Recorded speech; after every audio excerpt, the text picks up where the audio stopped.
أعوذ بالله السميع العليم من الشيطان اللعين الرجيم. بسم الله الرحمن الرحيم. الحمد لله المعروف من غير رؤية والخالق من غير رؤية الذي لم يزل قائما دائما إذ لا سماء ذات أبراج ولا ليل داج ولا بحر ساج ولا أرض ذات مهاد ولا خلق ذو اعتماد. والصلاة والسلام والتحية والإكرام على نبي الرحمة وخازن المغفرة وقائد الخير والبركة ومنقذ العباد من الهلكة سيدنا ومولانا أبي القاسم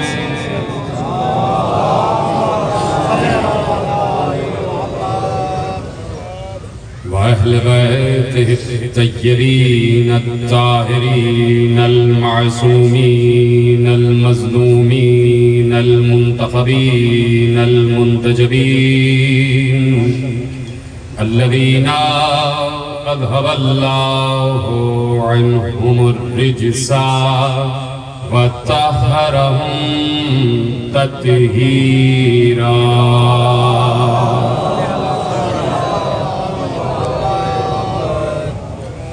أما بعد فقد قال الله سبحانه وتعالى في محكم كتابه المجيد وفرقانه الحميد وقوله الحق.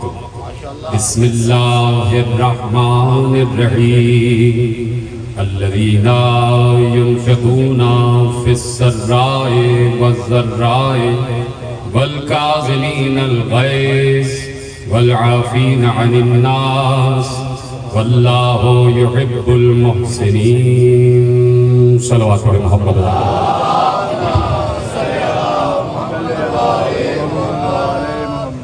1443 ہجری کے عشرۂ ماہ اذا کی آج مرکزی بارگاہ دھوبی گھاٹ فیصل آباد میں پہلی تقریر اور پہلی مجلس میں شریک ہے.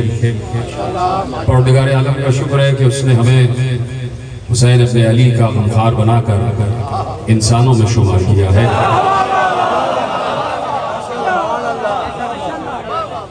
اور حسین کے غم سے دور رہنے والوں کی طرح ہمیں جانوروں میں شمار نہیں کیا. جس کے دل میں کسی بھی مصیبت زدہ کا غم نہیں ہوتا وہ چلتا پھرتا حیوان ہوتا ہے. حیوان کے سامنے کوئی بڑے سے بڑا واقعہ بھی ہو جائے اس کے دل و دماغ پہ کوئی اثر نہیں ہوتا. لیکن جب انسان یہ دیکھتا ہے کہ کوئی انسان مصیبت کا شکار ہے تو اس وقت اس کا امتحان ہوتا ہے کہ اللہ یہ دکھانا چاہتا ہے کہ دیکھنے والا انسان ہے یا حیوان.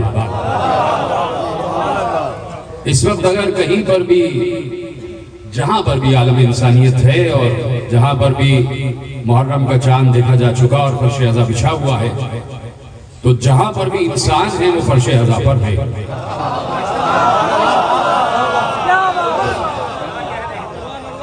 اس لیے کہ کربلا اللہ نے بنائی ہی انسانیت کے فروغ کے لیے. جملہ ہے اور میرا جملہ نہیں ہے، حدیث معصوم ہے، اور آگے پیچھے دائیں بائیں بیٹھے ہوئے تمام حضرات تک یہ جملہ پہنچنا چاہیے، اور پہنچے تو آپ سب کو بولنا بھی چاہیے، اس لیے کہ معصوم کا جملہ حدیث ہے، اور حدیث یہ ہے کہ معصوم نے ارشاد فرمایا کہ اللہ نے دنیا کو بنایا ہی کربلا کے لیے ہے۔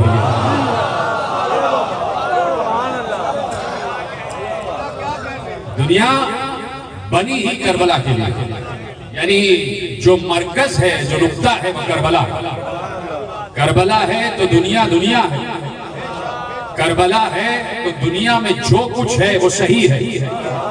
نہیں، جملہ آپ تک نہیں پہنچا۔ اس دنیا میں اگر کہیں نماز پڑھی جا رہی ہے تو اس کا مطلب ہے کہ وہ بھی کربلا کے لیے ہے۔ اگر کوئی عمل احسن انجام دیا جا رہا ہے تو وہ کربلا سے متصل ہے، اس لیے کہ کربلا جیتی جاگتی تفسیر ہے اس آیت کی کہ إِلَّا الَّذِينَ آمَنُوا وَعَمِلُوا الصَّالِحَاتِ۔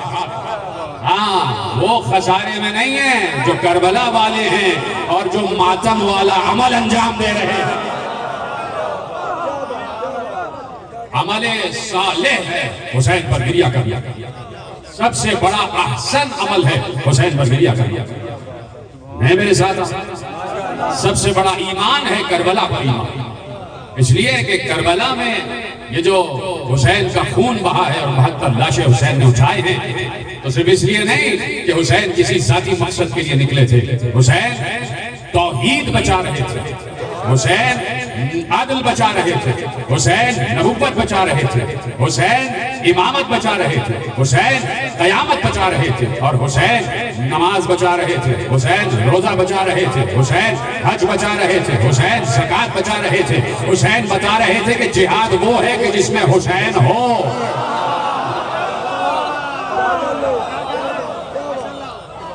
حسین کے بغیر کیسا جہاد؟ جو جہاد میں حسین سے متاثر نہیں ہے وہ جہاد نہیں، فساد کر رہا ہے۔ کربلا پورے دین کی تکمیل کا بھی باعث ہے اور دین کی حفاظت کا بھی باعث ہے۔ ایک حسین اور پورا دین حسین کے کاندھوں پر، اس لیے کہ کل یہی حسین رسول کے کاندھے پر تھا، اور آج کربلا میں پورا دین حسین کے کاندھے پر، پورا دین حسین کے کاندھے پر۔ اس لیے میں نے کہا کہ جو آنکھ کربلا میں اور کربلا کے مسائل کے لیے اشتباہ نہیں ہے، وہ کہے یا نہ کہے، پہچان لو کہ وہ چلتا پھرتا کوئی جانور ہے، کوئی حیوان ہے، کوئی وحشی ہے، کوئی چوپایا ہے۔ اس لیے کہ جہاں پر ایک قلب حزین ہے، ایک درد مند دل ہے، تو یہ کیسے ہو سکتا ہے کہ کربلا کے مسائل سنیں اور اس کے دل پر اثر نہ ہو؟ میں بار بار یہ جملہ کہتا ہوں اور میرے نوجوان دوست اسے محفوظ کریں، اور ہر سال میں سمجھتا ہوں کہ جملہ کہنا بہت ضروری ہے، اس لیے کہ انسانوں کا بالعموم اور مسلمانوں کا بالخصوص حافظہ بہت خراب ہے۔ مسلمانوں کا حافظہ بڑا خراب ہے، اس لیے کچھ باتیں انہیں بار بار یاد دلائی جاتی ہیں۔ یہ رونا، غم حسین میں رونا، جملہ محفوظ کیا جائے کہ یہ غم حسین میں رونا انسان کو انسان برقرار رکھتا ہے۔ آج دیکھو مسلسل آپ ٹیلی ویژن پر بھی دیکھتے رہتے ہیں، میں کل رات دیکھ رہا تھا ٹی وی، صرف اس فیصل آباد ڈویژن میں جتنے کرائمز ہو رہے ہیں، پرسوں کی خبر ہے کہ یہی کہیں کسی علاقے میں ایک چھوٹی سی بچی کو، 4 برس کی بچی کو کچھ وحشی جانوروں نے اغوا کیا اور کہیں اور نہیں لے گئے، مسجد میں لے گئے۔ اب اس سے آگے میں جملہ نہیں کہہ سکتا، اس سے آگے میں جملہ نہیں کہہ سکتا، یہ آپ کے ٹی وی کی رپورٹ ہے۔ میں ایک چھوٹا سا ایک منظر نامہ آپ کے حوالے کروں، نہیں تو مسلسل کرائمز ہے، مسلسل بد کرداری ہے، مسلسل بد اخلاقی ہے، مسلسل دین اسلام سے دوری ہے۔ یہ ملا سر پر ٹوپی اور امامہ سجا کر صرف اپنے آپ کو سجا رہے ہیں، سیرت و کردار نہیں سجا رہے۔ سر پر پگڑیاں باندھ کر اپنے آپ کی سرداری ثابت کی جا رہی ہے۔ کیوں نہیں خلاف آواز اٹھتی؟ محرم کا چاند طلوع ہوتا ہے تو عزاداری پر فتوے آ جاتے ہیں۔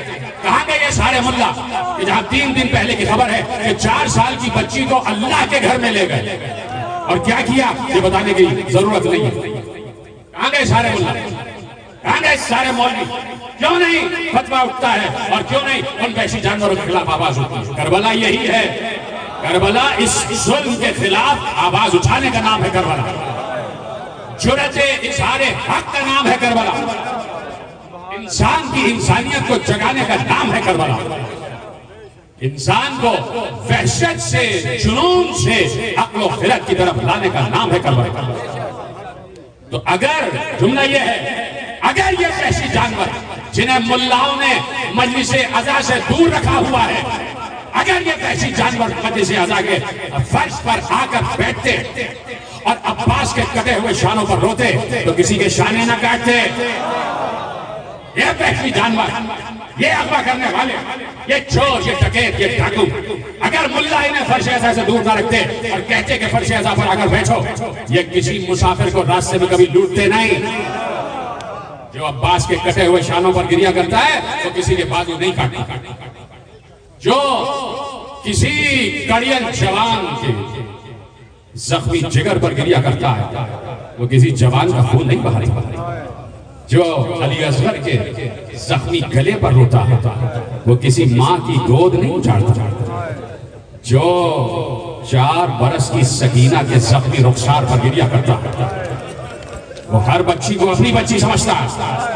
یہ نقصان کیا ملا نے فرش عزا سے دور رکھنے کا، یہ نقصان کیا پوری ملت مسلمہ کا اور امت مسلمہ کا نقصان کیا مولویوں نے عزاداری کے خلاف فتویٰ لگا کر کہ پوری دنیا کو، پورے معاشرے کو بدکردار بنا۔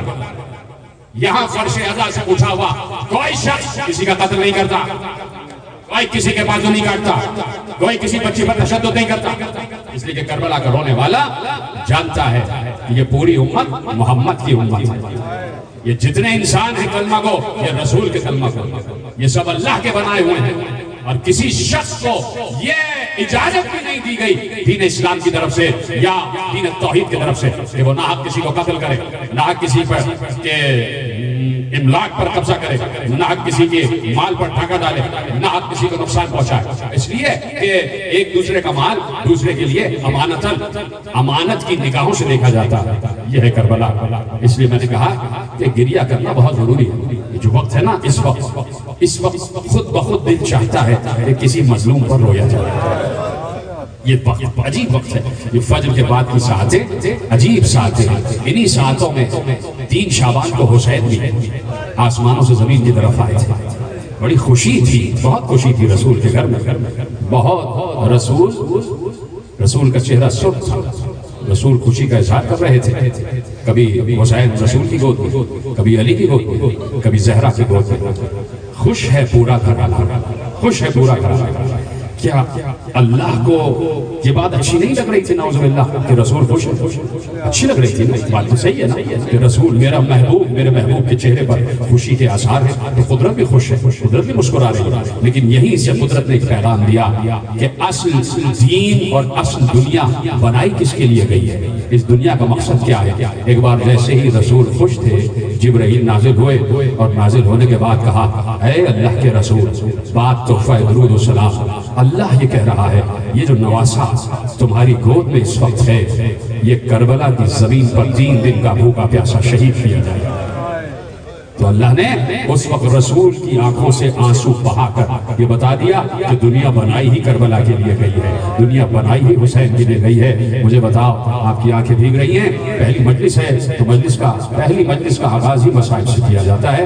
2 جملے آپ کے حوالے کرنا چاہتا ہوں۔ مجھے بتاؤ کہ جس وقت رسول کی آنکھوں میں آنسو آ گئے ہوں گے، کیا بیٹی کی آنکھیں خوش ہوں گی؟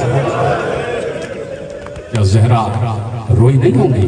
بابا کے چہرے کی طرف دیکھ کر دیکھا، بابا آپ رو رہے ہو، بابا آپ کے چہرے پر آنسوں کی قطار، بابا سبب کیا ہے؟ اب مجھے بتاؤ، ایک باپ کہ جس کے لیے بیٹی رحمت ہے اور ایک وہ باپ جو عالمین کے لیے رحمت ہے، اس کی بیٹی اس کے لیے رحمت ہو، وہ کیسے اپنی بیٹی کو بتائے کہ ابھی چند لمحے ہوئے ہیں تیرے بیٹے کو اس دنیا میں آئے ہوئے، کیسے خبر دیتے حسین کی؟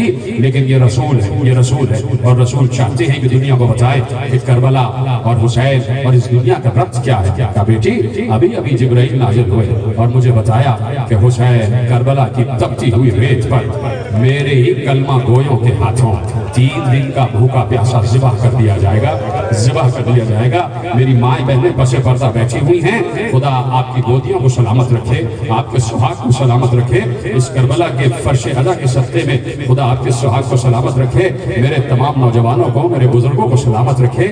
میں صرف ایک جملہ نفسیاتی پوچھنا چاہتا ہوں کہ جس کی ماں نے اسی وقت سنا ہو کہ میرا بیٹا 61 ہجری میں شہید کر دیا جائے گا، زہرا کے دل پر کیا گزری ہوگی؟ زہرا مستجاب الدعوات ہیں، زہرا خود اگر اللہ سے کہے تو اللہ تقدیر بدل دیتا ہے۔ زہرا نام ہے لیلۃ القدر کا، زہرا کا نام ہی لیلۃ القدر ہے۔ زہرا کے تو دروازے پر آ کر تقدیریں بدل جاتی ہیں۔ زہرا کا یہی بیٹا جو حسین ہے، یہ کسی منزل پر آ کر کسی راہب کو 7 بیٹے بھی دے گا۔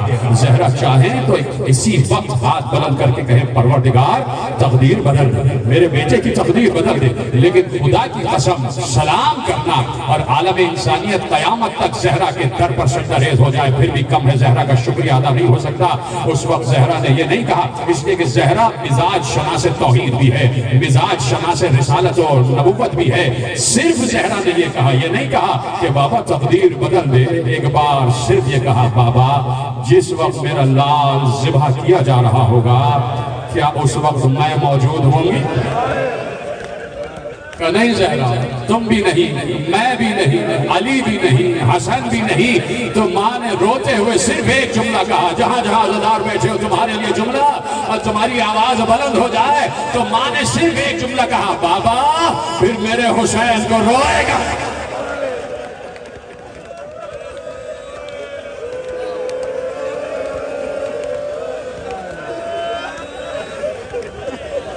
اجرکم اللہ، تو آپ کو کوئی غم نہ دے سوا غم حسین۔ یہ ہے کربلا، یہ ہے دنیا جس کے لیے زہرا نے اسی وقت ایجنڈا دے دیا، زہرا نے اسی وقت لایا عمل بتا دیا۔ زہرا، رسول اور اللہ 3 ہستیاں ہیں جن میں اسی وقت طے ہو گیا کہ دنیا بنائی ہی حسین کے لیے، دنیا بنائی ہی کربلا کے لیے۔ کہہ دیا زہرا اللہ ایک قوم کو خلق کرے گا جس کے بچے حسین کے بچوں پر روئے، جس کے جوان حسین سے علی اکبر پر روئے، جس کے بزرگ حسین کے بزرگ شہیدوں پر روئے، جس کی خواتین حسین کے اہل حرم پر روئے۔ تو وہی قوم ہے۔ آپ آگے فرش عزا پر بیٹھ گئے۔ میں نہ اس قابل ہوں کہ تمہیں دعا دے سکوں، نہ اس قابل کے شکریہ۔ جس بیوی کے بلاوے پر تم آئے ہو، اس بیوی کا آخری بیٹا آج بھی پردہ غیب میں یہاں پر بھی موجود ہے۔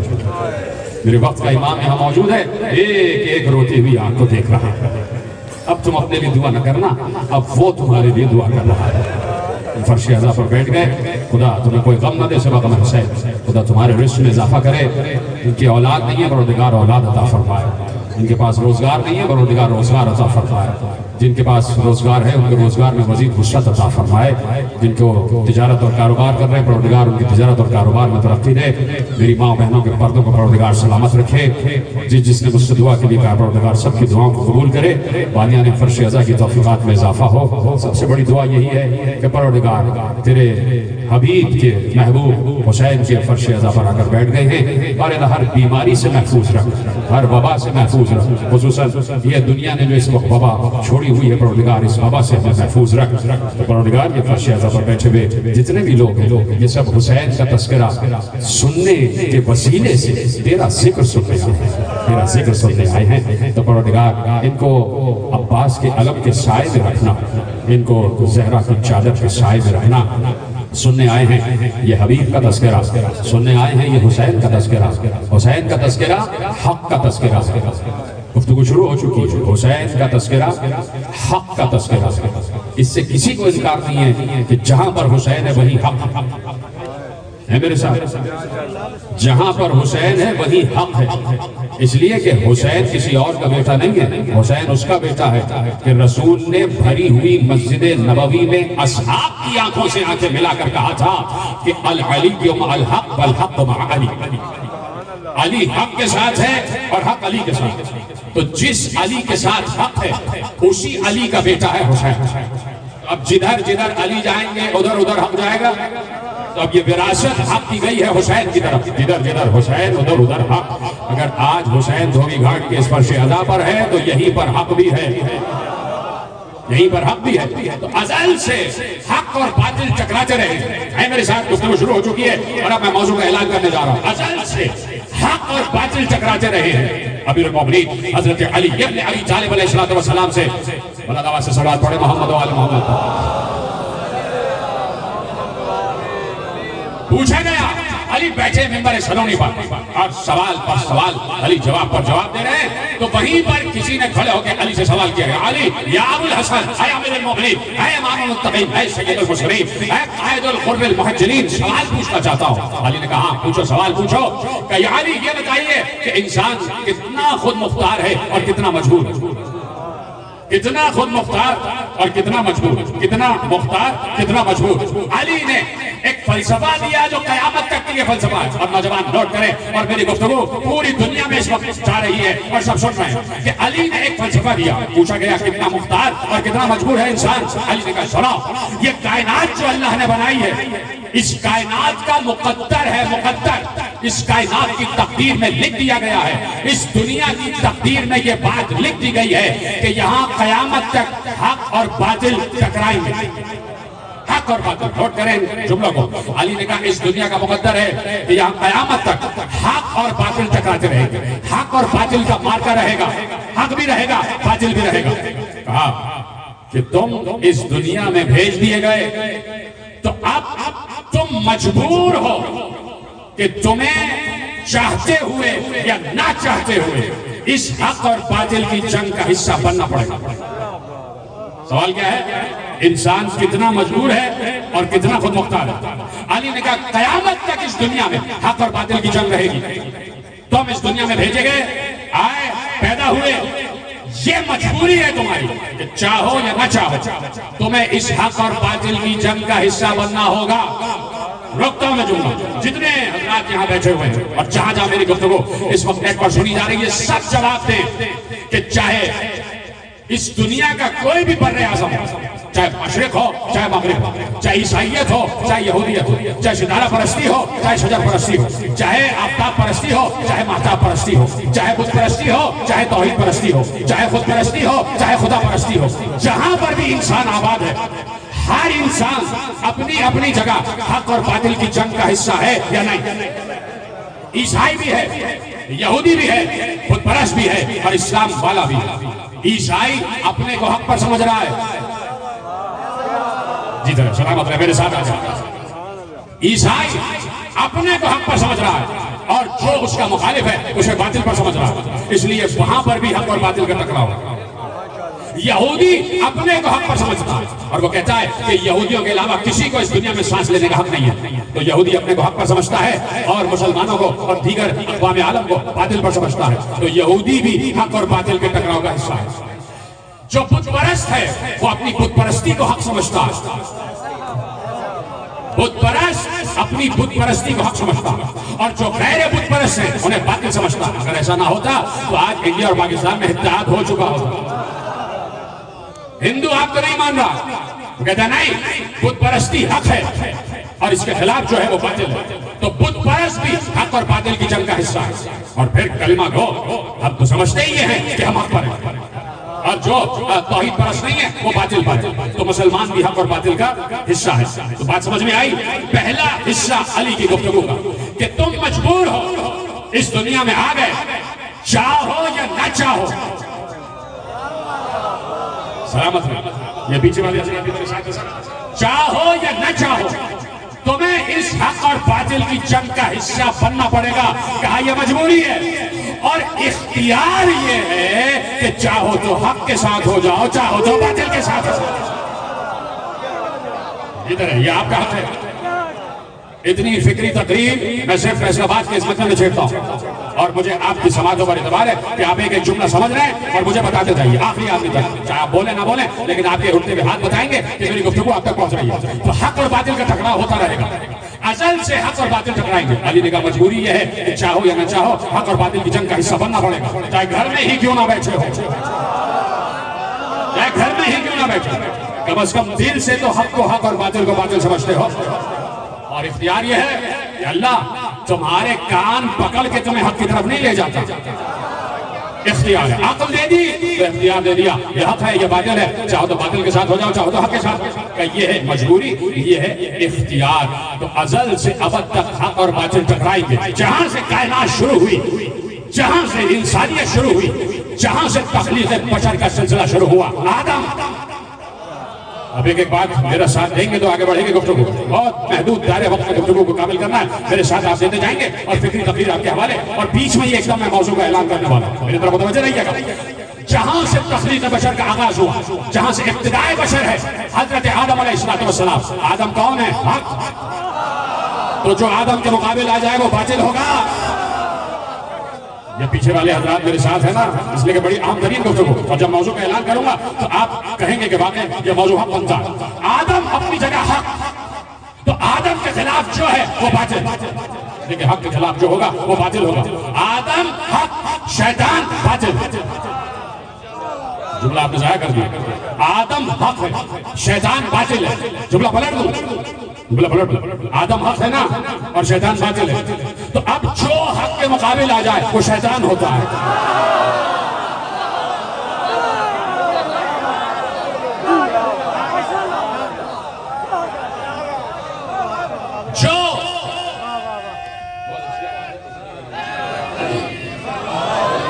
جو حق کے مقابل آ جائے وہ شیطان ہوتا ہے. باطل شیطان ہے. ہر دور میں شیطان باطل رہا ہے اور باطل شیطان رہا ہے.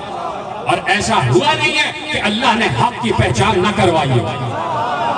بڑا میں نے کہا تھا ایسا ہوا نہیں کہ اللہ نے حق کی پہچان نہ کروائی. ارے اس وقت تو کوئی خطا کار انسان تھا ہی نہیں. انسان کو مشکل ہوتی ہے نا حق کو پہچاننے میں. اس وقت تو سارے کے سارے معصوم ملائکہ تھے. اللہ نے ان معصوم ملائکہ تک کو بتایا کہ آدم حق ہے. تو کیا خطا کار انسانوں کو نہیں بتائے گا کہ علی حق ہے؟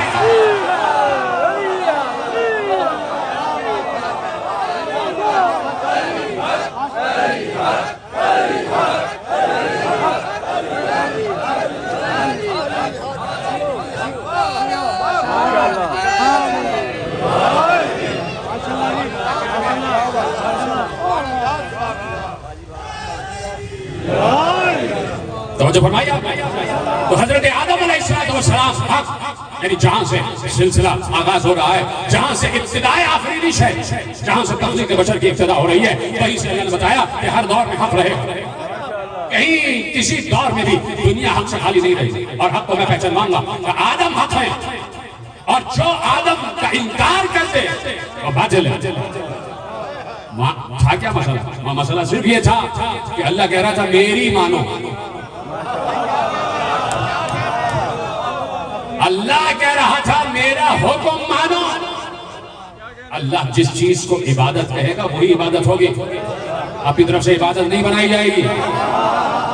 جس چیز کو اللہ عبادت کہے گا وہ عبادت ہوگی. اصل عبادت ہے حکم خدا کی اطاعت. جو اللہ کہے وہ مانو. اللہ ہر دور میں لائق سجدہ ہے. کسی وقت بھی اللہ ایسا نہیں ہے کہ وہ معبود نہ ہو. ہر وقت، ہر لمحہ، ہر لحظہ، ہر ساعت، ہر نفس اللہ معبود ہے. ہر وقت وہ لائق سجدہ. کسی وقت بھی اس کے غیر کو سجدہ نہیں ہو سکتا. لیکن جب وہی کہہ دے کہ اس وقت مجھے نہیں آدم کو سجدہ کر، مجھے نہیں آدم کی طرف اپنے سجدوں کا رخ موڑ، تو اب اللہ کو سجدہ کرنا گناہ ہوگا. یہ صرف جملہ آپ سمجھ سکتے ہیں، ملا نہیں سمجھ سکتا. ملا یہ جملہ نہیں سمجھ سکتا. عالم سمجھ سکتا، عالم سمجھ سکتا ہے جملہ. ملا یہ جملہ نہیں سمجھ سکتا. اس وقت اللہ کہہ رہا ہے مجھے سجدہ نہیں ہوگا، آدم کو ہوگا. تو اس وقت اللہ کی طرف سجدہ کرنا گناہ تھا. حالانکہ اللہ تو ہر وقت لائق سجدہ ہے. اس وقت اللہ کی طرف سجدوں کا رخ موڑ دینا گناہ تھا. اور جو اس وقت اللہ کو سجدہ کرتا وہ یقیناً باطل ہوتا. یقیناً باطل ہوتا. کام تو حق والا کر رہا تھا، نیت باطل تھی. دیکھیں یہ جملہ میں نے اپنی طرف سے نہیں کہا. دو لشکر ٹکرائے شام کی سرحد پر. ادھر بھی صفیں جمی ہوئی، ادھر بھی صفیں جمی ہوئی. مارکے کا نام صفین. ادھر بھی لشکر ادھر بھی لشکر، ادھر علی ادھر صبح والا ادھر شام والا.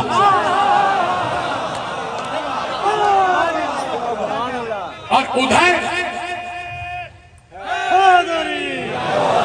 وہاں سامنے والے لشکر سے بہت بڑا ایک جملہ کہا گیا تھا اور بڑا حق والا جملہ تھا. وہاں سے آواز اٹھی الحکم للہ الامر للہ، حکومت بھی اللہ کے لیے ہے اور حکم بھی اللہ کے لیے ہے. علی کے چاہنے والوں نے کہا یا علی یہ جملہ تو صحیح کہہ رہے ہیں، یہ بات تو حق کہہ رہے ہیں. علی نے کہا بات حق ہے لیکن نیت باطل ہے. نیت تو شیطان اللہ کو لائق سجدہ سمجھ رہا تھا. کام تو صحیح تھا، نیت باطل تھی، اس لیے کہ غرض کا سجدہ کر رہا تھا. تو اللہ نے ہر دور میں حق کو پہچانوایا، کہا حق یہ ہے آدم، اور جو حکم سجدہ سے انکار کر دے گا وہ باطل ہوگا. تو آدم اپنے دور میں حق اور شیطان اپنے دور میں باطل. تو جس کو اللہ نے حق قرار دیا، جسے اللہ حق قرار دے رہا ہے آدم، تو کیا اس آدم کو صرف نام کا آدم بنایا؟ نہیں، کہہ دیا کہ ہم نے آدم کو حق قرار دیا ہے تو ہم نے کسی استاد نے نہیں، کسی ملک نے نہیں، کسی فرشتے نے نہیں، ہم نے آدم کو تمام اسماء کا علم دیا. آدم حق ہے، علم آدم الاسماء کلہا، یعنی حق وہ ہوتا ہے کہ جس کے پاس کل اسم آدم کا علم ہوتا ہے. پہچان آ گئی؟ حق جو حق ہوگا اللہ کی طرف سے بنایا ہوا، وہ علم آدم الاسماء کلہا کی منزل پر ہر اسم سے واقف ہوگا، ہر علم سے واقف ہوگا. آدم حق، شیطان باطل. دور آگے بڑھا، نوح کا دور آگے. اب تو پہچاننا کوئی دشوار ہی نہیں ہے. نوح کو کسی اور نے نہیں کہا تھا کہ نوح حق ہے، نوح کو اللہ نے کہا کہ نوح حق. اللہ کا بنایا ہوا نوح حق، اور اس نوح کے ذریعے سے جو کام اللہ نے کروایا وہ کشتی، وہ حق. تو جو کشتی حق ہوتی ہے اسے کشتی نجات کہا جاتا ہے. جو حق ہوتی ہے کشتی اسے کشتی نجات کہا جاتا ہے. کہ نوح ہماری طرف سے حق ہے اور نوح کو ہم نے کشتی نجات عطا کی ہے. تو ہم نے جسے حق بنایا ہے اسے اپنا خالی ہاتھ نہیں رکھا. کیا دے دیا؟ کہ نوح کو ہم نے نگاہ دے دی کہ پوری قوم جہاں جہاں آباد ہے ایک مرتبہ سب پر نگاہ ڈال کے کہا پروردگار تو ان پر جلدی سے عذاب لے آ. سورہ نوح اور جناب نوح کی دعا قرآن میں جا کے پڑھ لیجیے گا. پروردگار تو ان سب پر عذاب لے آ اس لیے کہ میں قیامت تک ان کی نسلوں میں کوئی مومن نہیں دیکھ رہا. ادھر ہے سلامت صاحب، میں قیامت تک ان کی نسلوں میں کوئی مومن نہیں دیکھ رہا. یعنی اللہ نے نوح کی نگاہ کو میزان حق قرار دے دیا کہ آدمی سامنے بیٹھا ہوا ہے تو سامنے کے آدمی کی بات کرو نا. اس کی قیامت تک کی نسلیں تو ابھی آئی ہی نہیں ہیں.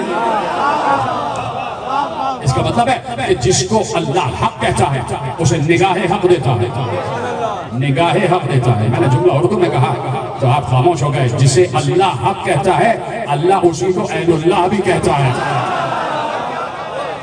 ادھر سلامت رہے آپ. تو نوح اپنے دور میں عین اللہ، اپنے دور میں عین اللہ، اس لیے کہ نوح کی نگاہ قیامت تک آنے والی نسلوں کو دیکھ رہی تھی کہ پروردگار ان میں سوائے فاجر اور کافروں کے کوئی نہیں آنے والا. کیوں نوح تم نے کیسے دیکھ لیا؟ ابھی تو ان کی نسلیں ان کے سلبوں میں، تم نے کیسے دیکھ لیا؟ کہ جہاں اللہ جس نگاہ کو اپنی نگاہ کہہ دے، جس آنکھ کو اپنی آنکھ کہہ دے، وہ آنکھ قیامت تک دیکھ رہی ہوتی ہے، نسلوں کو دیکھ رہی ہوتی ہے. لیکن یہ اختصاص ہے میرے مولا علی کا. میں اس منزل پر مولا علی کی آنکھ کو اللہ کی آنکھ نہیں کہوں گا. اس منزل پر میں مولا علی کی تلوار کی آنکھ کو اللہ کی آنکھ کہوں گا.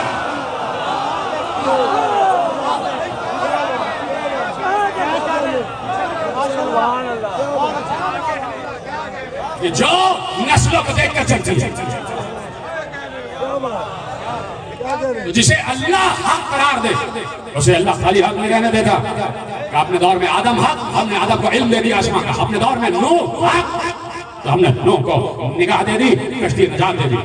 اب نوح کے مقابلے میں جو ہو وہ باطل. نوح کے مقابلے میں جو ہو، نوح کی قوم تو باہر تھی، پہلے تو گھر میں مخالفت تھی. نوح جیسے نبی کی بیویاں نوح کی مخالف، یعنی نبی کی بیوی مخالف. تو اب جب نوح حق ہے تو امرات نوح باطل. نبی کی یہ بیویاں باطل ہو گئے، اس لیے کہ حق کے مقابل آ گئے۔ قرآن ہے، قرآن ہے، ٹھیک ہے؟ تو اب آدم اپنے دور میں حق، آدم کے مقابل شیطان آیا، باطل۔ نوح اپنے دور میں حق، نوح کے مقابل جو بھی آ گیا، باطل۔ اللہ حق کی بھی پہچان کرواتا ہے، باطل کی بھی پہچان کرواتا ہے۔ حق کی پہچان نام لے کے کرواتا ہے اور باطل کی پہچان نشانی سے کروا دیتا ہے، جو اس کے مقابل آ جائے۔ جملہ یاد رکھیں، جو اس کے مقابل آ جائے۔ ابراہیم اپنے دور میں حق، ابراہیم اپنے دور میں حق، تو جو ابراہیم کے مقابل آ گیا نمرود جیسا، وہ باطل۔ ابراہیم کو خالی ہاتھ تو نہیں بھیجا، ابراہیم حق پر ہے نا، حق پر ہے نا، تو جو حق پر ہوتا ہے آگ اسے جلاتی نہیں۔ کہاں بیٹھے ہوئے آگ اسے نہیں جلاتی، حق پر جو ہوتا ہے آگ اسے نہیں جلاتی، چاہے دنیا کی ہو چاہے آخرت کی ہو، اسے آگ نہیں جلاتی۔ حضرت ابراہیم حق پر آگ گلزار بنا دی، ملکوت تک بھیج دیا، جاؤ ہم تمہیں ملکوت دکھاتے ہیں، اپنے اقتدار کا تمہیں مرکز دکھاتے ہیں، جاؤ دیکھو ہم کیسے موسیٰ کو زندہ کرتے ہیں، اب کس طرح رزق تقسیم کرتے ہیں۔ اے نو، اے ابراہیم، اب تمہیں ملکوت السماوات والارض دکھا رہے ہیں، تو جسے حق کہا اسے سب کچھ عطا کر دیا۔ موسیٰ اپنے دور میں حق، موسیٰ اپنے دور میں حق، ید بیضا بھی دیا حق کو، عصا بھی دے دیا اور زبان کو تاثیر بھی دے دی۔ عصا مارو گے دریا دو ٹکڑے ہو جائیں گے، جتنے ٹکڑے چاہو گے ہوتے چلے جائیں گے۔ ید بیضا دے دی، ہاتھ ایسے کرو گے پوری دنیا منور ہو جائے گی۔ اور تمہیں تو طور پر بار بار بلا رہے ہیں، آؤ ہم سے بات کرو، آؤ ہم سے بات کرو۔ تو نوح اپنے دور میں حق، اور جو نوح کے مقابل آ گیا فرعون، وہ باطل، جو حق کے مقابل آ جائے وہ باطل۔ عیسیٰ اپنے دور میں حق، تو حضرت عیسیٰ کو خالی ہاتھ نہ رہنے دیا۔ عیسیٰ جسے ہم بیمار پیدا کریں اسے تم شفا دے دو،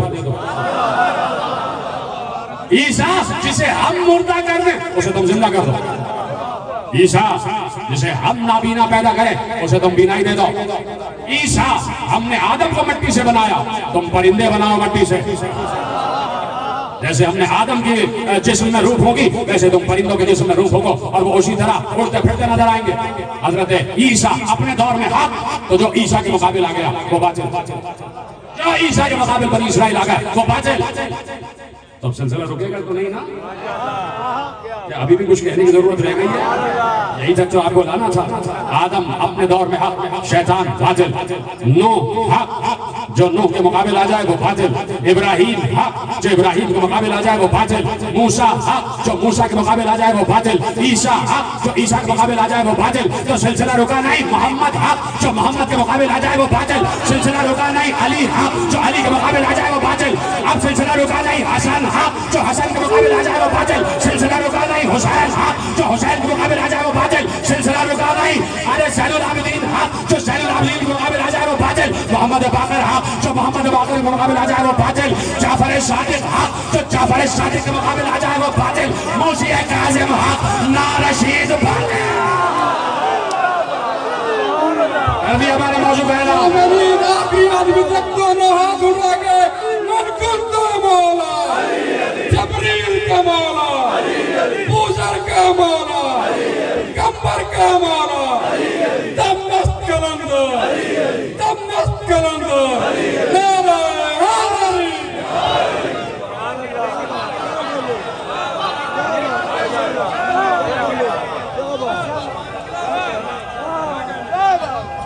کیا بات ہے؟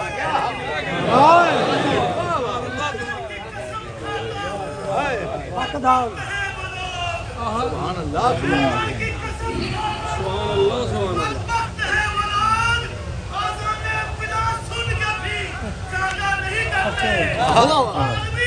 اس شہر کے باطل کو خبر دو، ہم کسی دور میں بھی حق سے نہیں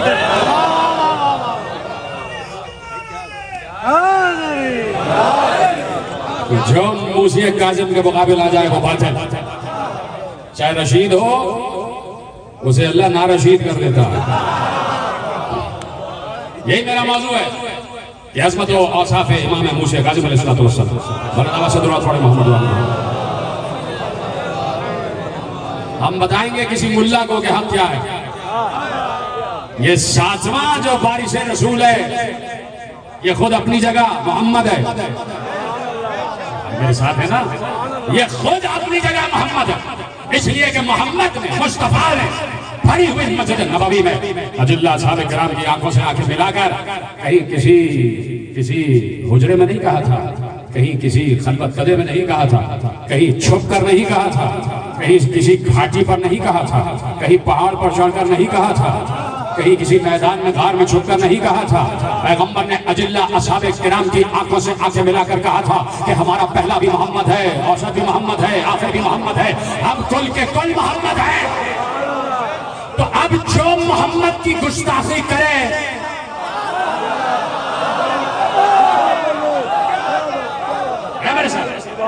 جو محمد کی گستاخی کرے صلی اللہ علیہ وآلہ وسلم، جو مصطفیٰ کی گستاخی کرے وہ اپنے دور کا باطل ہے، وہ اپنے دور کا شیطان ہے، وہ اپنے دور کا ابو جہل ہے. ابو جہل. اور اگر کوئی ساتھ میں وارث رسول کی گستاخی کر رہا ہے تو چاند پر تھوکنے سے چاند کا کچھ نہیں بگڑتا.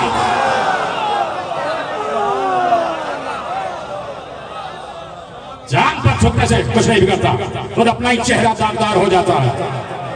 میں تو صرف ایک جملہ کہتا ہوں، کیوں نہیں میری بات پر، اور کیوں نہیں میری بات نہیں رسول کی بات پر کیوں نہیں عمل کیا جاتا؟ جہاں کسی دور کے محمد کی گستاخی ہو جائے، چاہے پہلا محمد ہو، چاہے اوسط ہو، چاہے آخر ہو، کسی بھی محمد کی شان میں گستاخی ہو جائے تو گستاخی کرنے والے کے فوراً ڈی این اے کو چیک کرو کہ اس کے باپ سے ملتا بھی ہے یا نہیں.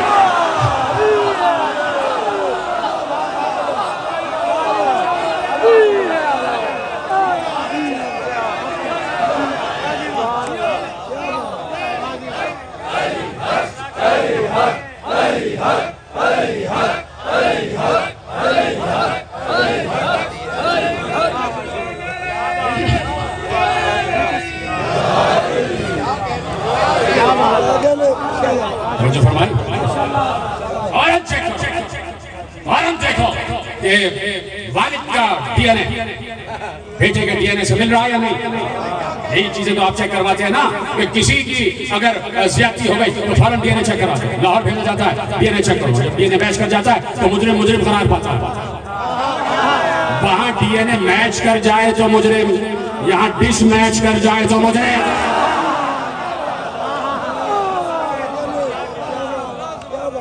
اور پھر اگر ڈی این اے باپ سے میچ نہ کرے تو باپ کو سزا نہ دینا.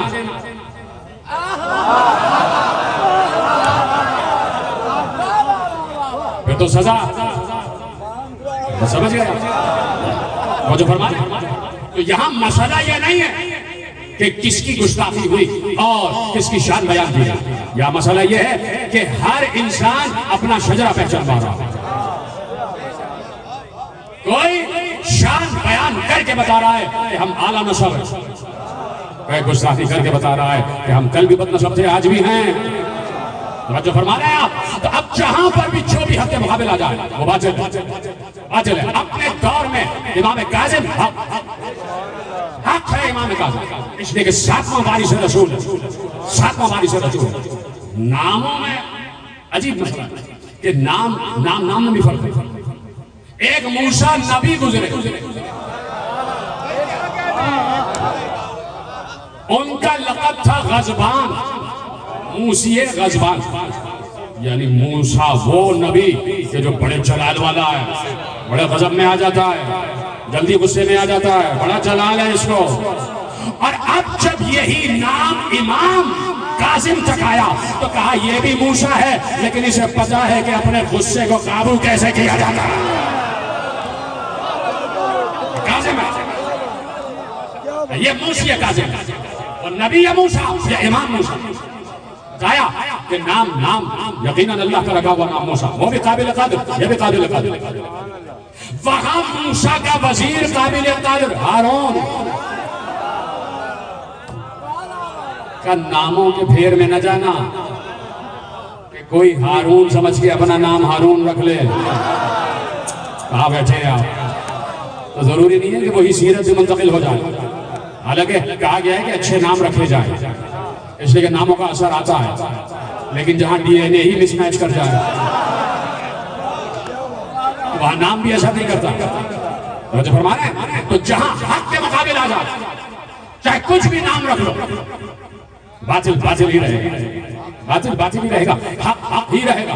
ایک نے کہا وہ موسیٰ غضبان یا موسیٰ غاضب, اس کو پتا ہے کہ جلال کو کیسے قابو میں کیا جاتا ہے. بار بار جملہ کہہ رہا ہوں نہیں پہنچ رہے آپ کو معلوم ہے کہ میرا پسندیدہ ترین موضوع جو ہے اس کو میں کہتا ہوں توحید. توحید میرا سب سے پسندیدہ موضوع ہے اور میں توحید آل محمد ہی بیان کرتا ہوں, توحید آل محمد. فرعون, نمرود, شداد, چلیے شیطان سے لے کے اور یہاں تک, شیطان سے لے کے یہاں تک سب انسان اللہ کے بنائے ہوئے نا, سب اسی کی مخلوق. اب تک شیطان سے لے کے اب تک اس گزرتی ہوئی دنیا میں اس لمحے کتنی نافرمانی ہو رہی ہے اللہ کی, کتنی نافرمانی. قتل ہو رہا ہے, غارت گری ہو رہی ہے, ڈاکہ ڈالا جا رہا ہے, ڈکیتی ہو رہی ہے, چوری ہو رہی ہے, باغات پہ قبضہ ہو رہا ہے, یہ ہو رہا ہے, وہ ہو رہا ہے, سب کچھ ہو رہا ہے. اللہ کی مخلوق اور اللہ کی مخلوق کو نقصان پہنچانے. ٹھیک ہے, اللہ کے نام کے ساتھ ایک لقب لگتا اور وہ ہے جل جلالہ. سلامت رہیں جو سمجھ گئے, خدا سب کو سلامت رکھیں. پیچھے والے حضرات بھی میرا ساتھ, جل جلالہ ربی, میرا رب بڑے جلال والا ہے. تو جلال والا ہے تو فوراً عذاب کیوں نہیں نازل کرتا؟ اسی صفت رب کو کہا جاتا ہے کہ جلال تو ہے لیکن اسے معلوم ہے جلال کو استعمال کب کرنا ہے. موسی کاظم نہ ہو تو اس کی یہ صفت جلال صفت کاظم سمجھ ہی میں نہ آئے کہ وہ جلال والا قدرت رکھتے ہوئے بھی کیسے افو درگزر سے کام لیتا ہے. سمجھ گئے کہ میرا سلام؟ تو اللہ کی ایک ایک صفت کا مظہر ہے میرے دور کا ایک ایک امام. اللہ کی صفت کاظمیت کا مظہر ہے میرا مولا موسی کاظم. موسی کاظم نے بتایا کہ وہ اپنے جلال کو کیسے قابو کرتا, وہ اپنے جلال کو روکتا کیسے ہے, وہ افو درگزر سے کام کیسے لیتا. جب اس کا ایک نمائندہ کاظم ہے تو وہ کتنا بڑا کاظم ہوگا. بہت بڑا جملہ آپ نے ظاہر کیا. جب اس کا زمین پر بھیجا ہوا نمائندہ کاظم ہے تو خود اللہ کتنا بڑا کاظم ہوگا. اور کاظم یاد پڑھو 5-7 منٹ دیں گے مجھے, آپ ذرا سا لیٹ بیٹھا تھا تو 5 منٹ لینا چاہتا ہوں. آپ کے پاس ہے نا وقت؟ موضوع ہے اور یقیناً نصرت امام یہی ہے جو اس وقت کر رہا ہے. اس گستاخ کو بتانا ہے کہ تو اپنا کام کر کے اپنا شجرہ بیان کر گیا.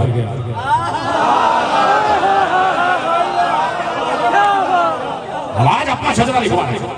ہم سرخرو ہو رہے ہیں دربار محمد میں, ہم سرخرو ہو رہے ہیں دربار سیدہ میں, ہم سرخرو ہو رہے ہیں دربار علوی میں. ٹھیک ہے, ہم سرخرو ہو رہے ہیں دربار حسین میں, اس لیے کہ حسین ہی کا جو بیٹا ہے, حسینی کا تو چوتھا بیٹا ہے نا موسی کاظم. تو آج دربار حسینی میں بھی ہم سرخرو ہو رہے ہیں. آج ہم اپنا شجرہ پہچان مار رہے ہیں. تو میرے عزیزو چاہ دنیا کو پڑھو, چاہ دنیا کی کتابیں پڑھو. خصوصاً میں یہاں بیٹھے ہوئے مخلوط مجمع سے مخاطب میرا یعنی یہ فخر ہے کہ مقتدر میرے اہل سنت برادران میں تشریف فرما ہوتے ہیں اور مسلسل آ رہے ہیں تو ان کی خدمت میں یعنی جس کو آپ کہتے ہیں کہ فوڈ آف تھاٹ, یعنی کوئی بات ذرا عقل کی ہو جائے, کوئی پیغام میں چلا جائے. دیکھیے حدیث میں آپ کے سامنے حدیثوں کے ابواب لگا سکتا ہوں لیکن اس وقت میں صحیح مسلم کی ایک حدیث آپ کے حوالے کرنا چاہتا ہوں. ٹھیک ہے, جس کے لیے میں ایک جملہ ہمارے یہاں کے بہت بڑے عالم کا جملہ علامہ نذیر الاجتہادی علی اللہ مقامہ کہتے تھے کہ جو صحیح مسلم کی نہ مانے وہ صحیح مسلم نہیں.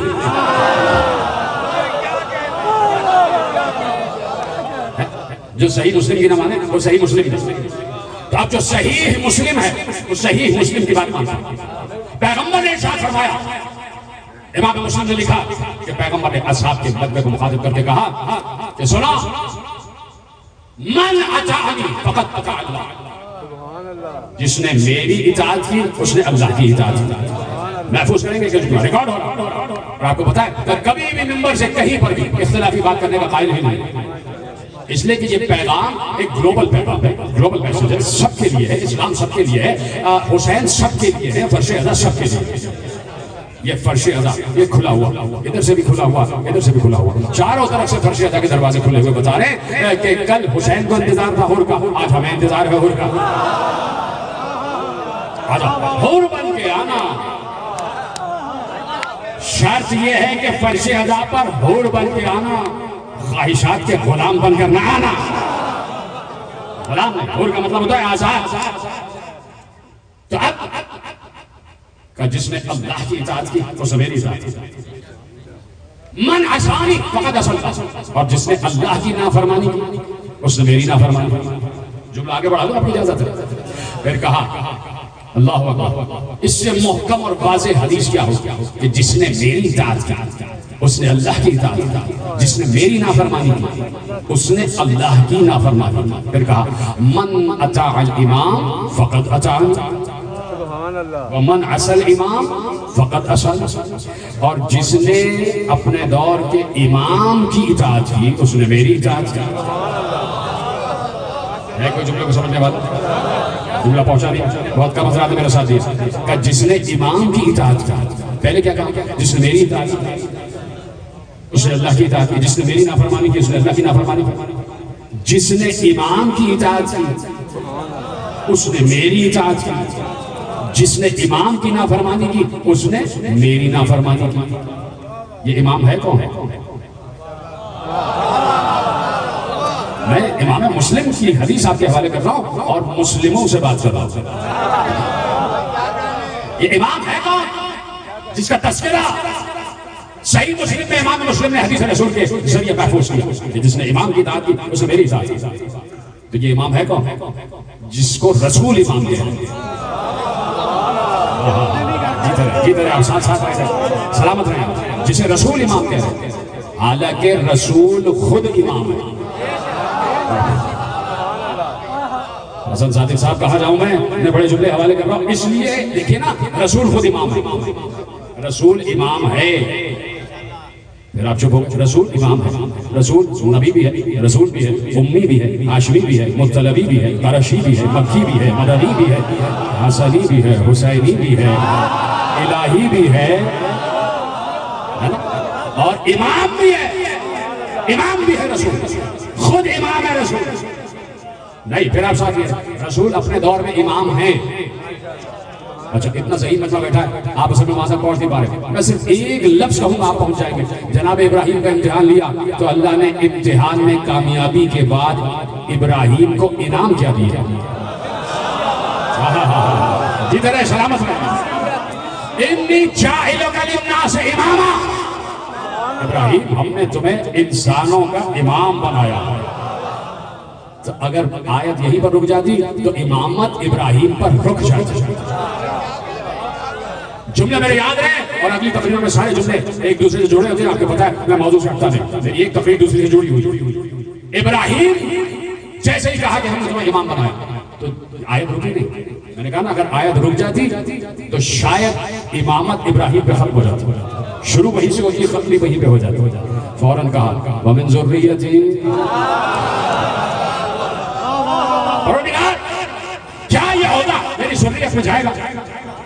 اللہ نے کہا جائے گا, بالکل جائے گا, لیکن ظالموں کے پاس نہیں جائے گا. ظالموں کے پاس نہیں جائے گا. اب ذریت ابراہیم میں امامت چلی.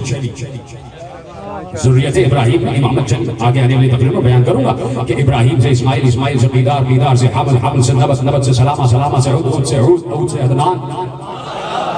جان بوجھ کے روکا ہے, چاہا تو پڑھ دوں ابھی, لیکن روکا ہے دوسری تیسری تقریر کے لیے کہ اپنے موضوع سے متصل ہوگا. ٹھیک ہے, تو اب ذریت ابراہیم میں امامت جا رہی ہے. اب جہاں پر ذریت ابراہیم ہے وہاں امامت تلاش کرو, لیکن شرط کے ساتھ کہ امامت وہیں جائے گی جہاں ظلم نہ ہو. امامت وہیں جائے گی جہاں ظلم نہ ہو. جہاں ظلم ہوگا وہاں امامت نہیں, جہاں امامت ہوگی وہاں ظلم نہیں. تو اب مجھ سے نہ پوچھنا, کسی ملا سے نہ پوچھنا, کسی پڑوسی سے نہ پوچھنا کہ ظلم کی تعریف کیا ہے. وہ کہے گا کسی کے باپ پہ قبضہ کرنا ظلم, ٹھیک ہے, ڈاکہ ڈالنا ظلم, یہ بھی ٹھیک ہے, چوری کرنا ظلم, یہ بھی ٹھیک ہے, تماچا مارنا ظلم, ٹھیک ہے, یتیموں کے مال پہ قبضہ کرنا ظلم, یہ بھی ٹھیک ہے, سب ٹھیک ہے. لیکن اصل تشریح ظلم کی اللہ سے پوچھی جائے گی, پروردگار تو بتا کہ ظلم کیا ہے. تیار ہے سننے کے لیے؟ آپ مل کے پوچھتے اللہ سے, پروردگار تو نے کہہ دیا کہ ظالموں میں امامت نہیں جائے گی، تو اب ذرا تو یہ بتا دے کہ ظلم کیا ہے، تاکہ ظالم بھی سمجھ میں آ جائے۔ تو اللہ نے قدرت نے لب قدرت پر مسکراہٹ لاتے ہوئے کہا کیا تم نے دیکھو آیت پہنچ جائے تو میرا دل نہ توڑ دینا، صرف آیت ہی سے تم پہنچ جاؤ کہ میں کہنا کیا چاہ رہا ہوں۔ ہم نے کیا پوچھا پروردگار سے، بارگاہ قدرت میں سجدہ ریز ہو کر سر تسلیم خم کر کے ہم نے پوچھا کہ پروردگار تو بتا دے کہ ظلم کیا ہے، اس لیے کہ تو جو تعریف ظلم کی بتائے گا اس سے ہٹ کے کوئی اور تعریف نہیں ہوگی۔ قدرت نے لب قدرت پر مسکراہٹ لاتے ہوئے کہا کیا تم نے سورہ لقمان نہیں پڑھا کہ ان الشرک لظلم عظیم، شرک سب سے بڑا ظلم ہے۔ تو اب جہاں شرک ہوگا وہ امامت نہیں آئے۔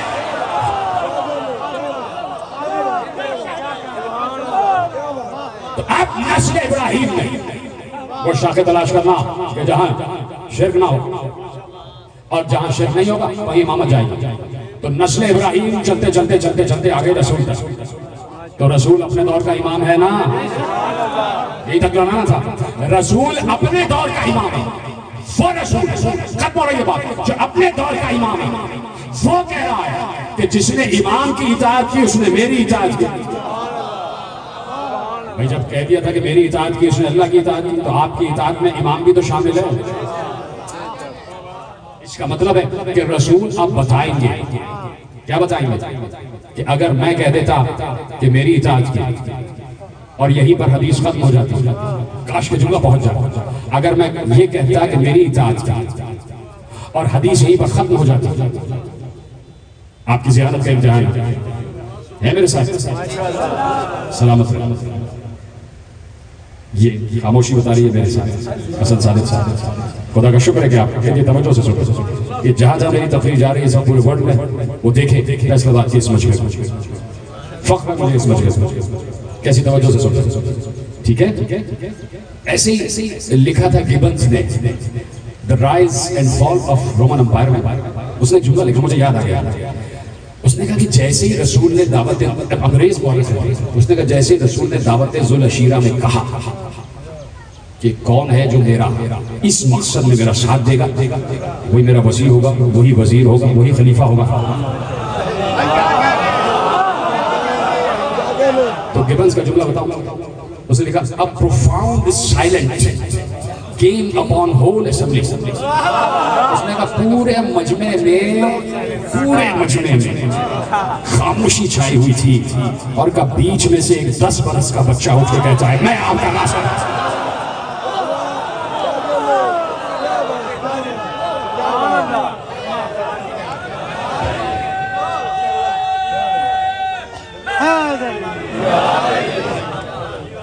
ایک سائلنس تھا، خاموشی، پورے مجمع پہ خاموشی چھائی ہوئی تھی۔ اس وقت دعوت عام تھی، جو بیچ میں سے کھڑے ہو کے کہتا آج ہم اسی کا تذکرہ کر رہے ہوتے ہیں،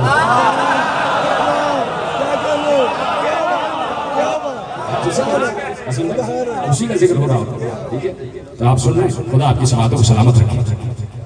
تو رسول میں نے کہا نا ذہانت کا امتحان ہے، اگر رسول صرف یہ کہہ کے حدیث ختم کر دیتے کہ جس نے میری اطاعت کی، رسول امام ہے نا، تو امام اپنے لیے بھی کہہ رہا ہے جس نے میری اطاعت کی اس نے اللہ کی اطاعت کی، حدیث یہاں ختم ہو جاتی، تو اس کا مطلب ہے کہ ختم نبوت پر صرف نبوت ہی ختم نہ ہوتی بلکہ امامت بھی ختم ہو جاتی،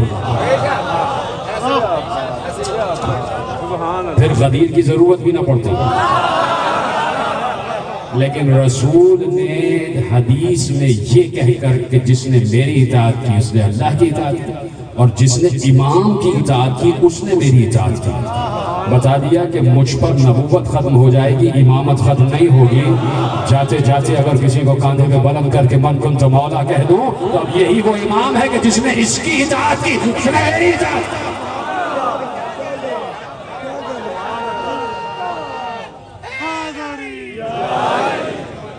غدیر رکی نہیں، غدیر رکی نہیں، غدیر کے بعد حسن مصطفیٰ کے لیے علی نے غدیر قائم کیا۔ حسن یہ سوال پوچھنے آئے بیٹا، ذرا تم تو اس کے سوال کا جواب دے دو۔ تو حسن مصطفیٰ سے سوال کا جواب نہیں دلوا رہے تھے، میرا نوجوان جملہ ضائع نہیں کیجیے، ممبر سلونی پر حسن مصطفیٰ کو کھڑے کر کے سوال کا جواب نہیں دلوا رہے تھے بلکہ کہہ رہے تھے من کنت مولا فہذا حسن مولا۔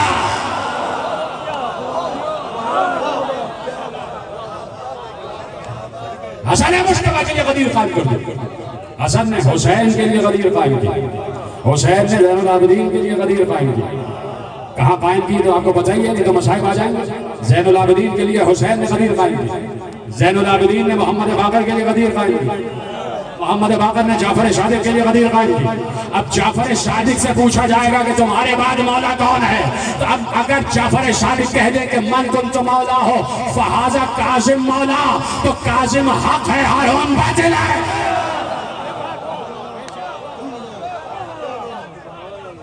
اپنے دور کا محمد، ساتواں محمد، جائز محمد کے مقابل جب لیا جائے وہ باطل ہے.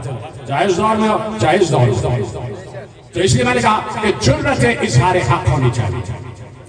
حق بیان کرنے سے کوئی کسی کو نہیں روک سکتا. جائیے آپ، ختم ہو رہی ہے بات، آپ انگلینڈ جائیے اور وہاں ہائیڈ پارک ہے، ہائیڈ پارک بھرا رہتا ہے لوگوں سے. کہا جو جس کو کہنا ہائیڈ پارک میں آئے بول دیں. آزادی اظہار رائے ہے، کسی کے خلاف بولو کچھ نہیں کہا جائے گا. صرف یہ ہے کہ تشدد نہیں کر سکتے. انگلینڈ میں یہ ہے کہ آپ بول دیں، آپس میں ایک دوسرے سے بحث کریں، ایک دوسرے کو برا بھلا کہیں. پولیس بیچ میں کھڑی رہتی ہے، کچھ نہیں بولتی. اس وقت پولیس بولتی ہے اگر آپ نے کسی کے گریبان پہ ہاتھ ڈال دیا. کا تشدد کی اجازت نہیں ہے. رائے کا اظہار کرو، اگر سامنے والے کو تمہاری بات سمجھ میں آ جائے گی تو وہ تمہارا ہو جائے گا. یہی تو اسلام کہہ رہا تھا، اے رسول تلوار نہیں نکلے گی، ان کو بھی بلا لو، تم بھی چلے جاؤ، جو جھوٹا ہو اس پہ اللہ کی لعنت ہو جائے. یہ ہے اسلام، یہ ہے محمد، یہ ہے کربلا. آج اسی کربلا کی یاد کے لیے بیٹھے جس نے ہائے کہا ہے. ممبر کی قسم، اس نے اپنی قبر کی پہلی رات نور سے منور کر دی. میں تمہیں زین العابدین کا بیٹا ہوتے ہوئے تمہیں یہ جو تم نے ہائے کہا ہے، میں تمہیں اطمینان دلاتا ہوں تمہاری قبر اب اندھیری نہیں رہے گی. جو نام حسین پر ہائے کہہ لیتا وہ اپنی قبر میں چراغ لے کے جاتا، اس کا استقبال پھر خود حسین ابن علی کرتے. آ گیا میرا رونے والا، آ گیا میرے مصائب پہ ہائے کہنے والا، آ گیا ہائے کہنے والا. نہ پڑھتا میں یہ جملہ حسن صادق جیسے ذاکر، بڑا مرتبہ حسن بھائی، سب سے بڑا مرتبہ یہ نوحہ خانی ہے. آپ کے پاس اس سے بڑا کوئی تاج نہیں، اس سے بڑا لے جائیے. جتنے ذاکرین ہیں جہاں جہاں میری آواز سنی جا رہی ہے آپ کے حوالے کر دوں. میری کتاب انشاءاللہ پریس میں گئی بھی آ جائے گی، ولایت العباس. اس میں نے ایک روایت لکھی ہے.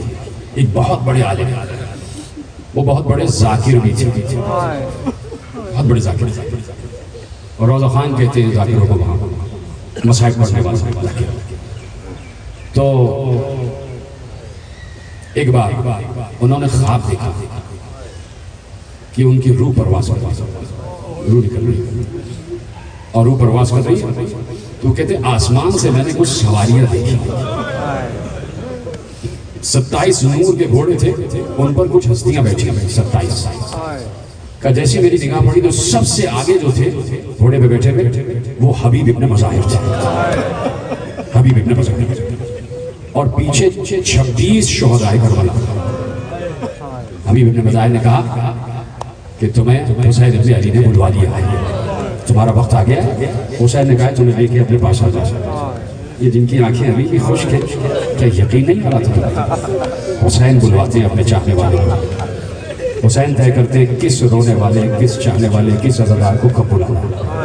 اور پھر جو ذاکر ہو یہ نہ سمجھنا کہ ہم ہی ذاکر ہیں. جب آپ یہاں بیٹھ کے ہائے حسین کہتے ہو تم ذاکر ہو جاتے ہو. یقین کریں تم ذاکر ہو جاتے ہو. ایک بار کہا کہ حسین نے آپ کو بلوا لیا ہے، تمہیں بلوایا. ان روضہ خان نے کہا اے حبیب، میرے مولا سے جا کے کہو جیسا انہوں نے کہا میں حاضر ہوں، لیکن میری 2 بیٹیاں ہیں بھی چھوٹی ہیں، میں چاہتا ہوں ان کی شادیاں ہو جائیں، گھر کے کچھ کام ہیں، کیا اتنی مہلت مل سکتی ہے؟ حبیب ابن مظاہر کہتے ہیں تم رکو میں مولا سے پوچھ کے. حبیب گئے، واپس آئے، کہا مولا نے اذن دے دیا ہے، مولا نے تمہاری زندگی بڑھا دی اور تم نے جیسا کہا ہے تمہاری بیٹیوں کی شادی ہو جائے. ختم ہو گئی روایت. سنیں گے ذاکر نے ایک بار دیکھ کر کہا اے حبیب ابن مظاہر، میں نے تو سنا تھا کہ کربلا میں 72 شہداء تھے، اس وقت میں کل 27 کو دیکھ رہا ہوں، یہ کیا بات ہے؟ تو سنیں گے حبیب نے کہا جو ذاکر اپنی پوری زندگی میں جتنے شہداء کے مسائل پڑھتا ہے اس کی موت کے وقت اتنے ہی شہداء اسے لینے آتے ہیں، اس لیے ہر شہید کا گریہ کیا کرو، اس سے بڑا کوئی مرتبہ نہیں، اس سے بڑا کوئی تاج نہیں، اس ممبر سے بڑا کوئی تخت نہیں ہے کہ جہاں حسین ابن علی لینے آ جائیں۔ خدا سلامت رکھے تمہاری بھیگی ہوئی آنکھوں کو، آج ایک اجڑی ہوئی ماں کو پرسہ دینے آئے ہو، اجڑی ہوئی ماں کو پرسہ دینے آئے ہو۔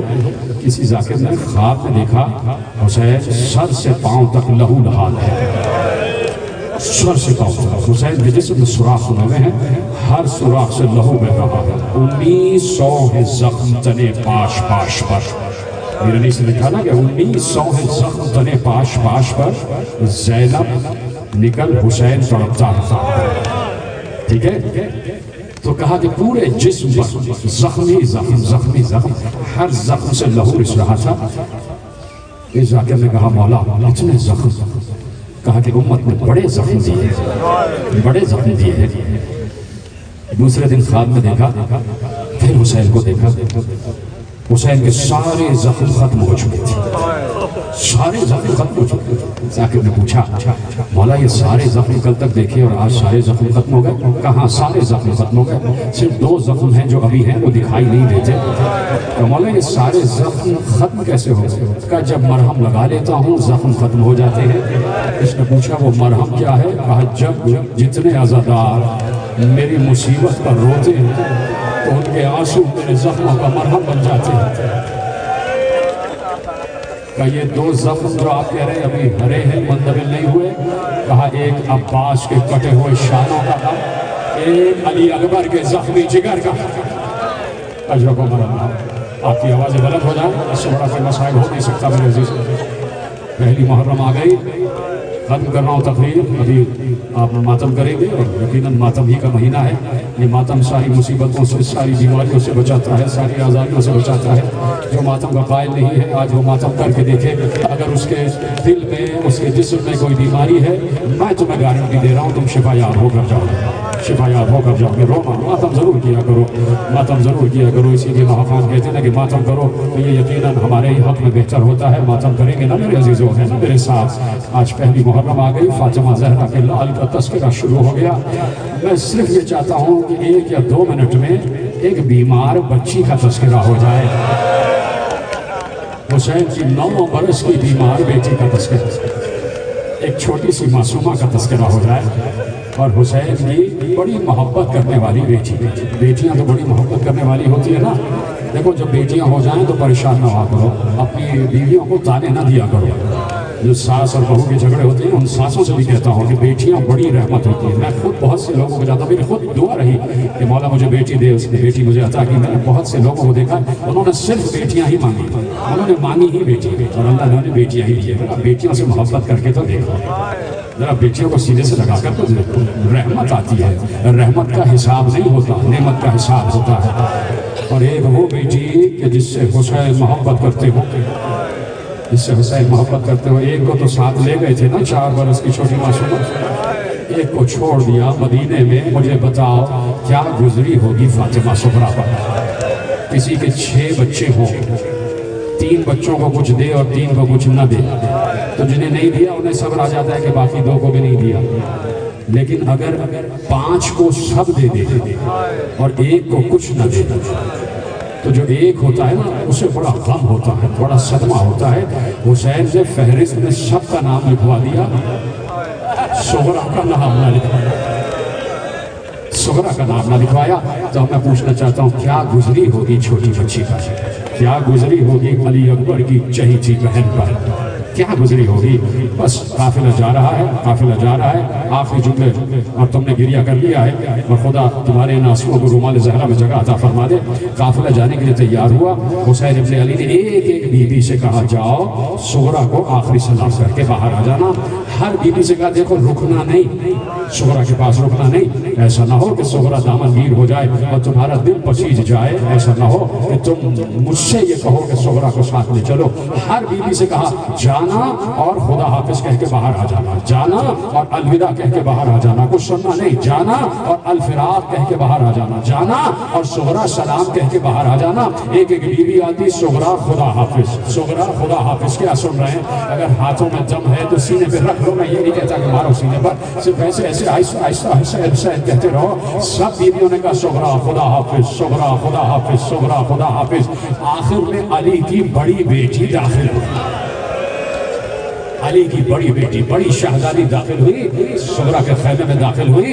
اب یہ وہ بیوی ہے, شام والی بیوی وہ بیوی ہے کہ دنیا جاتی ہے باب الحوائج عباس کے دروازے پر, علی کے دروازے پر, لیکن دنیا کی جتنی خواتین ہیں وہ بڑی شہزادی کے دروازے پر, وہ بنت علی کے دروازے پر. کہ یہ وہ دروازہ ہے شام والی بیوی کا کہ یہاں سے کسی خاتون کی دعا کبھی رد نہیں ہوتی. اور جیسے ہی صغرا نے دیکھا میری بڑی پھوپھی آ گئی ہیں, پھوپھی نے سلام کیا, صغرا خدا حافظ. صغرا تیزی سے آگے بڑھی, پھوپھی کا ہاتھ پکڑ کے کہا پھوپھی اماں بابا مجھے نہیں لے جا رہے, بابا مجھے چھوڑ کر جا رہے ہیں. پھوپھی اماں مجھے ساتھ لے چلیے, پھوپھی اماں مجھے ساتھ لے چلیے. پھوپھی اماں بابا سے کہیں مجھے ساتھ لے چلیے. پھوپھی میری سفارش کر دیجیے, پھوپھی میری سفارش کر دیجیے. پھوپھی میں یہاں تنہا کیسے رہوں گی؟